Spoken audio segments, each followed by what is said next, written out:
港人求助。香港機場繼續有航班出發去台灣，又喺內地工作嘅台灣人經香港返高雄過新年。住在高雄小港那邊。近不近那個地震的地方？大概半個小時啦，還好啦，但是也是替受災的那個居民，也是替他們蠻擔心的。有住喺震央附近嘅台灣人話，已經同家人聯絡，證實佢哋安全。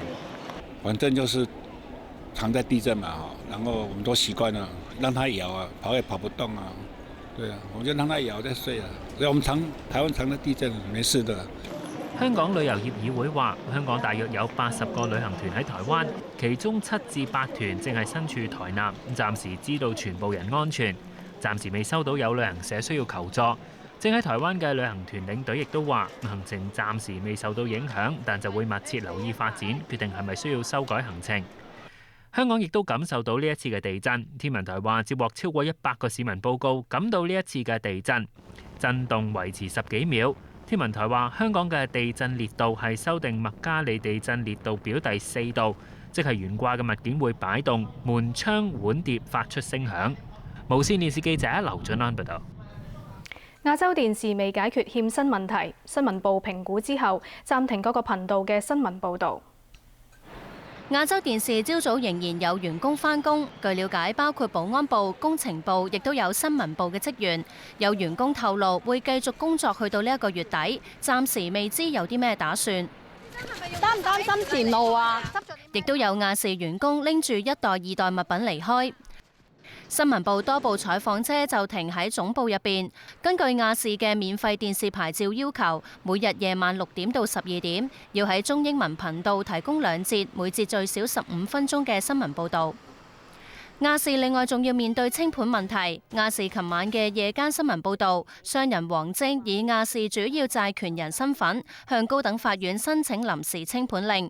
根據司法機構資料，將會排期喺4月13日處理。訴訟各方包括王晶、亞視同破產管理處。勞工及福利局局長張建宗被問到會唔會啟動破產欠薪保障基金，確認嗰個欠嗰個工資。咁所以咧，一定要同亞洲電視嗰個人事部方面咧，我哋要取得個聯絡，攞到有關於嗰啲呢個出勤嘅記錄等等咧，需要啲時間。人事部好多都解散咗啦，會唔會有困難？呢啲係我哋要面對嘅問題啦。所以咧，勞工處一定係會係盡一切努力去克服呢啲問題咧，係協助啲員工係一方面追討。亞視部分員工未獲發12月嘅人工，上個月嘅人工就全部人都未有。亞視原本承諾琴日可以出糧，最終未能兌現。營運總裁馬希致歉。咁我就未能對今日能夠發薪金嘅事呢，我就向各位同事致歉。佢喺不足2個鐘頭之後發公開信宣布辭職。無線電視記者吳偉偉報導。行政長官梁振英勉勵警隊面對各種挑戰，包括政治勢力嘅挑戰時候，要堅守崗位，公平公正執法。今年係警察訓練學校升格做警察學院嘅10週年。梁振英檢閱結業嘅27個見習督察同埋244個學警。佢致辭嘅時候話：社會要大力支持警隊依法執法，警員面對挑戰嘅時候要堅守崗位。我深信面對各種挑戰，包括政治勢力嘅挑戰，各位結業學員都能夠同廣大嘅同袍一樣，堅守崗位，盡職盡責，公平公正執法。香港嘅警察專業、辛勞同埋成績，每一位持平嘅市民都高度肯定。警務處嘅全體同事加油！出席會操嘅警務處處長盧偉聰被問到銅鑼灣書店其中3個人失蹤超過100日之後，先至收到內地公安通報下落，機制係咪有問題？我哋咧係不斷同埋係好積極咁同呢個內地有關單位咧係表達我哋嘅要求，同埋尋求佢嘅協助嘅。通報機制咧係冇一個時限嘅，係只係雙方咧係即係基於咧互相尊重。我哋唔敢猜測而家內地嘅有關方面係即係個事件嘅內容啦，或者係佢哋遇到啲咩困難。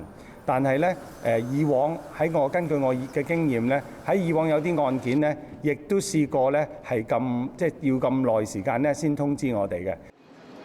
佢話已經要求廣東省公安廳回覆3個人涉及乜嘢案件喺邊一度，並且係重新要求同李波會面。無線電視記者劉俊安報導。天水圍嘉湖山莊發生火警，2人死亡。起火嘅係美湖居5座高層一個單位，消防處已經將火撲熄。據了解，起火單位裏邊發現2具燒焦屍體，警方同消防員喺現場調查起火原因。